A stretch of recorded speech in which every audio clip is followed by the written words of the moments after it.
अरे आ जाए मेरे भाई, क्या हाल चाल है यार, कैसे हैं? ठीक ठाक हैं? मैं शुक्र अल्हम्दुलिल्लाह। बैठे।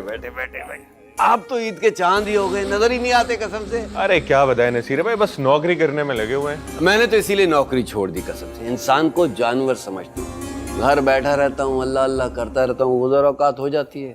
अरे याद आया, आपके जो नए किराएदार हैं वो सुने छोड़ के जा रहे हैं। तौबा करें भाई, किराएदारों से कसम से मैं तो बेजार आ गया हूँ।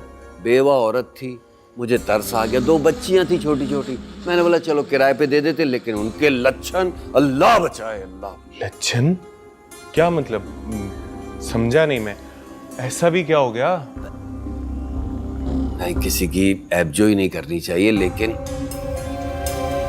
वो औरत देखने में इतनी मासूम लगती थी, ऊपर से बेवा थी।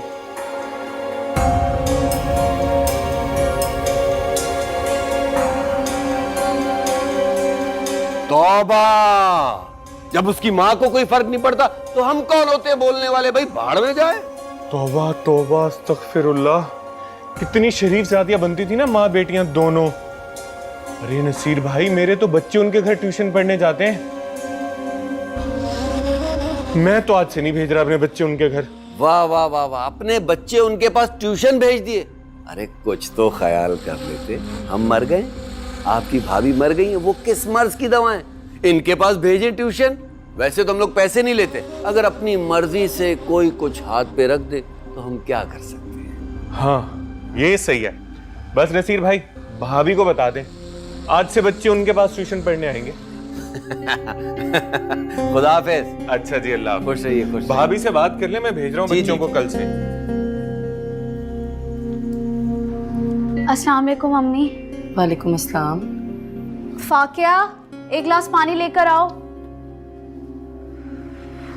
क्या बात है, आज बेटा थकी भी लग रही हो? हाँ अम्मी, आज ऑफिस में काम बहुत था।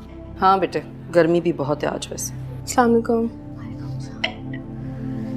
स्टेट एजेंसी गई थी? हाँ वहीं से आ रही हूँ। गई थी वहाँ? क्या कहा उसने? क्या कहेगा अम्मी, वो उसे तो अपना कमीशन मिल चुका है, उसे कोई दिलचस्पी नहीं है। साफ साफ कह दिया कि मेरा काम सिर्फ घर दिलवाना था। अब अगर मालिक मकान तंग कर रहा है तो मैं क्या करूँ? अरे तो उससे कहो हमारे एडवांस तो वापस दिलवा दे। मैंने कहा था उसे, मुझे ऐसे लग रहा है कि वो भी नसीरुद्दीन के साथ मिला हुआ है। काश कि उस औरत की बात मान लेते हम।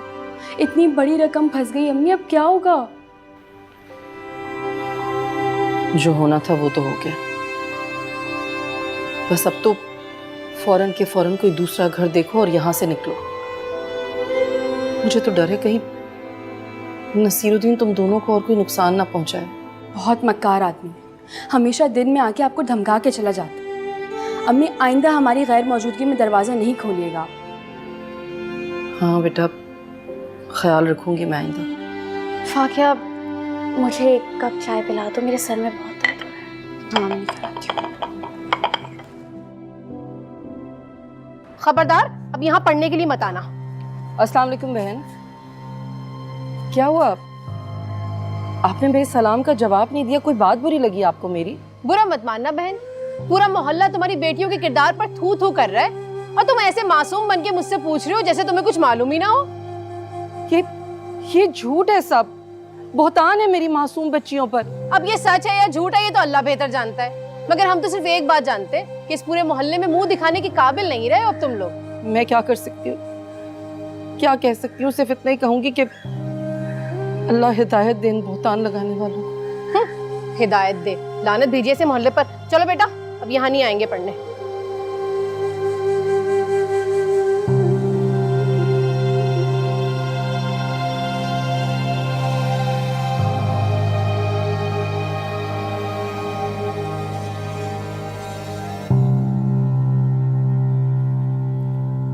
लाओ भाई, चाय पिला दो जल्दी से, सर में बहुत हमें बदनाम करके तुम्हें क्या मिलेगा? हाँ, आखिर हमने बिगाड़ा क्या है तुम्हारा? अरे बिजली और गैस के ज्यादा पैसे मांगे वो दे दिए, पानी की मोटर सही कराने और उसके अलावा पता नहीं किस किस चीज के लिए पैसे मांगे वो भी हमने तुम्हें दिए। फिर भी तुम मेरी बच्चियों को मोहल्ले में बदनाम कर रहे हो। कुछ तो खुदा का खौफ करो। क्या सुबह सुबह आकर मेरा सर खा रही हो हैं? घर छोड़कर जाना है? जाओ, आइंदा मेरे घर में कदम मत रखना। चलो जाओ यहाँ से। नसीरुद्दीन, इंसान नहीं हो, शैतान हो तुम, शैतान। याद रखना, जो दूसरे के साथ बुरा करता है उसके साथ भी बहुत बुरा होता है। अबे जब मेरे साथ बुरा होगा ना भाई, तब मैं देख लूंगा। अभी बद्दुआएं देना बंद करो। वैसे मैंने सुना नया घर तलाश कर रहे हो तुम लोग, हैं? ढूंढो ढूंढो, कोई परेशानी की बात नहीं, लेकिन एक बात याद रखना, वो जो 2 लाख रुपए एडवांस के मुझे दिए हुए ना, उसे भूल जाना। वो नहीं मिलेंगे तुम लोगों को। कैसे नहीं मिलेंगे? कैसे नहीं दोगे तुम मेरे बच्चियों के पैसे? मेरी बच्चियों की हलाल की कमाई है, वो इतनी आसानी से हजम नहीं करने दूंगी मैं तुम्हें। बच्चियों की हलाल की कमाई क्या करोगी? पुलिस में रिपोर्ट कराओगी? जाओ करा दो भाई, पैसे चोरी भी हो सकते हैं, घर में आग भी लग सकती है, जो करना है कर लो, जाओ शाबाश। अल्लाह की लाठी बेआवाज है नसीरुद्दीन, डरो उसके कहर से। अभी जा रही हो या छोड़ के आऊं मैं तुम्हें?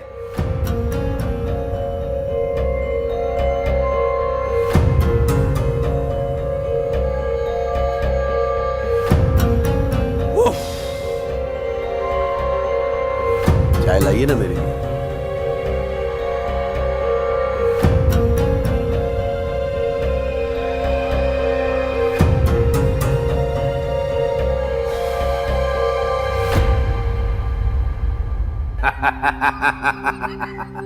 बच्चियों की हलाल की कमाई क्या करोगी? पुलिस में रिपोर्ट कराओगी? जाओ करा दो भाई, पैसे चोरी भी हो सकते हैं, घर में आग भी लग सकती है, जो करना है कर लो, जाओ शाबाश।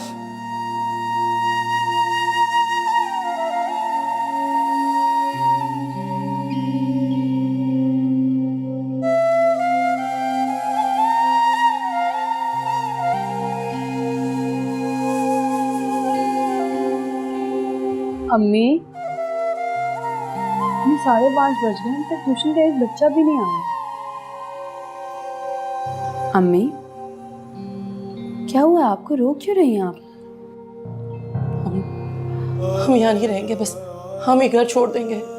कहीं भी चले जाए, एक कमरे का घर ले ले, मैं उसमें गुजारा कर लूंगी, लेकिन अब इस घर में नहीं रहना मुझे। ठीक है अम्मी, हम घर शिफ्ट कर लेंगे, लेकिन आपको अचानक से क्या हुआ? मुझे कुछ नहीं हुआ। तुम रिदा को फोन करो, उससे कहो स्टेट एजेंट से बात करे और हमें घर दिला दे दूसरा, बस हमें नहीं रहना यहाँ। अम्मी मेरी बात सुन, घर शिफ्ट करना इतना आसान नहीं है, कम से कम भी 2-3 हफ्ते चाहिए, और फिर नसीरुद्दीन हमारा एडवांस भी वापस नहीं कर रहा। नए घर के लिए एडवांस की ज़रूरत होती है अम्मी, कहाँ से आएंगे इतने पैसे? ये नसीरुद्दीन है, अगर हमने ये घर नहीं छोड़ा तो ये खा जाएगा हमें। मोहल्ले के बच्चे भी इसीलिए नहीं आए आज पढ़, सारे मोहल्ले में तुम दोनों को बदनाम करता फिर रही है। मुझे नहीं रहना इसका, मुझे नहीं रहना। अम्मी आप परेशान ना हो, सब ठीक हो जाएगा। क्या करूं?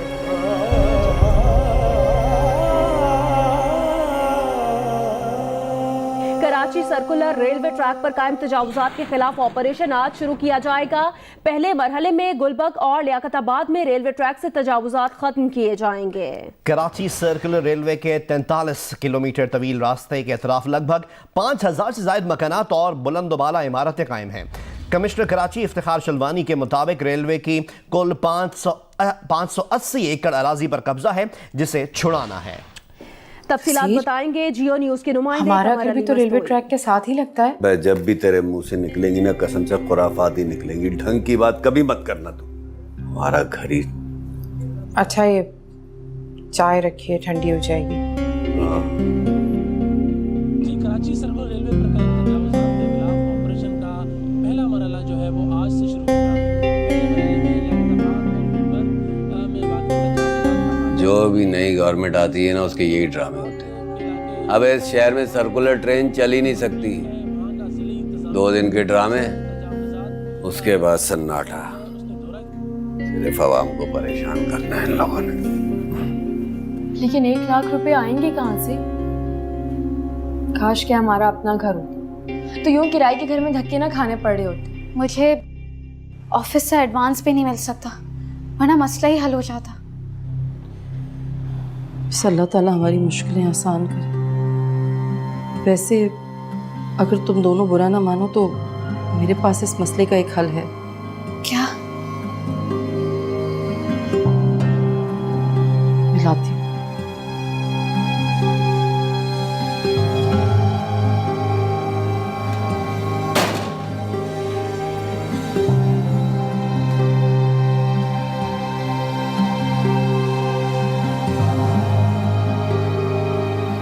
तो ये तुम्हारे अब्बू ने बनवाई थी मेरे लिए, इन्हें बेचकर घर का एडवांस दे दो। अम्मी आप ये क्या कह रही हैं? आपको याद है ना पापा ने कितने अरमान से ये 2 चूड़ियां बनवाई थी आपके लिए। हाँ बेटे, लेकिन अब तुम्हारे बाबा इस दुनिया में नहीं रहे। अगर वो आज जिंदा होते तो हमें ऐसा करने का सोचना भी ना पड़ता। नसीरुद्दीन, तुम्हें अल्लाह पूछेगा। बेटा इसके अलावा कोई चारा भी नहीं है। इन्हें बेच दो और घर का एडवांस दे दो ताकि हम जल्द से जल्द इस जहन्नुम से निकलें। अम्मी देखिएगा, एक दिन मैं आपके लिए बहुत बड़ा सा घर खरीदूंगी और इसमें सिर्फ हम लोग रहेंगे।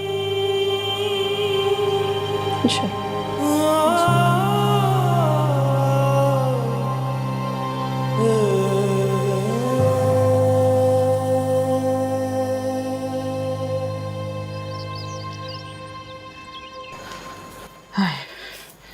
ये आ गया सामान।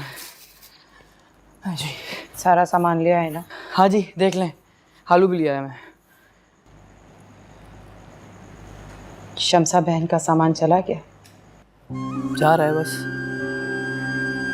और अब्बू बाहर कुर्सी डाल के बैठे हैं, एक एक सामान गौर गौर से देख रहे हैं कि जैसे वो हमारे घर की दीवार और छत ना ले जाए।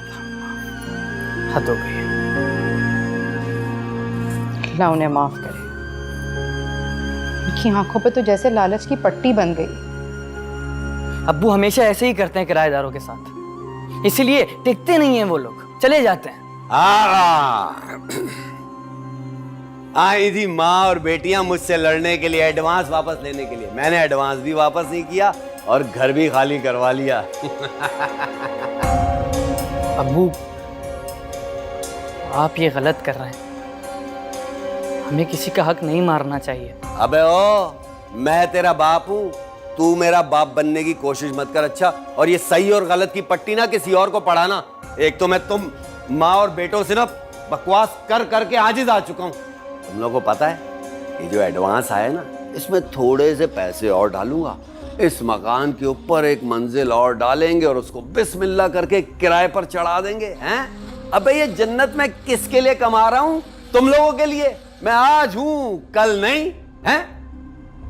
अबे अपनी सब्जी तरकारी की दुकान को उठाओ और चाय दो मुझे, सर दर्द से फटा जा रहा है। जी।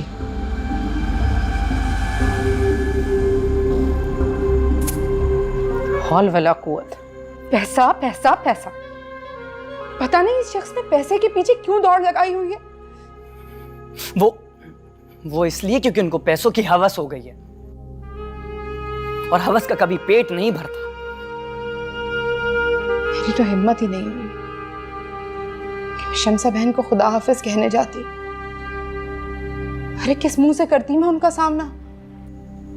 सही कह रही हैं, उन्हें हमें मुंह दिखाने के लायक नहीं छोड़ा। देखते हैं कौन आता है इनकी जाल में दूसरा। अल्लाह सबको मुश्किलात से बचाए, बस दुआ ही कर सकते हैं, और क्या कर सकते हैं।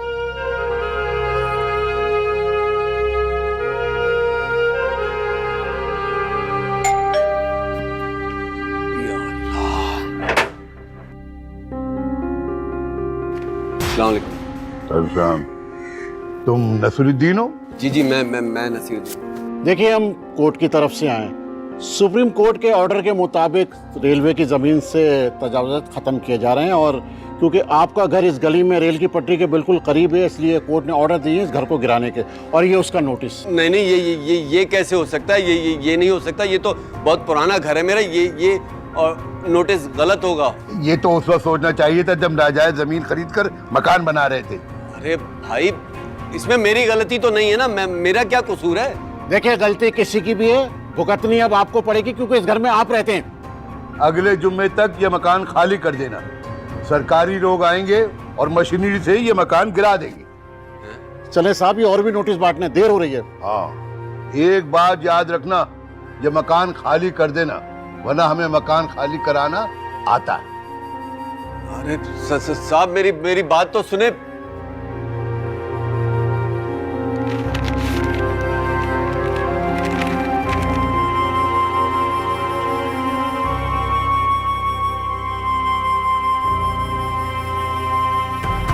खालिद,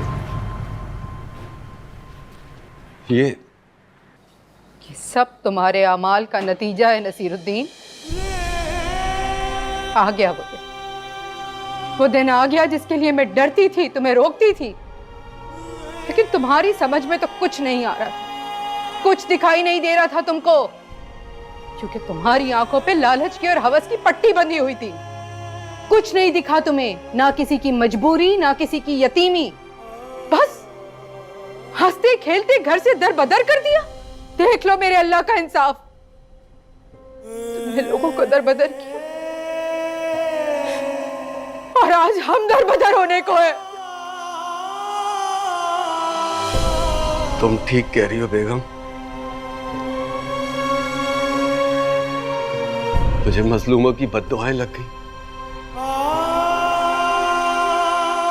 मैं फिरौन बनकर उनसे फायदा हासिल करता था, उन्हें अपना ये घर किराए पर देता था और उसके बाद धक्के देकर घर से निकाल देता था। इसी वजह से उस ऊपर वाले ने मेरे कदमों से मेरी जमीन छीन ली। यही मकाफात है हमारे अब्बू। कभी दिल जो तोड़े हैं मैंने, बड़ी भूल मुझसे हुई है। वो जो चोट मैंने लगाई मेरे दिल पे भी आ लगी है। मेरे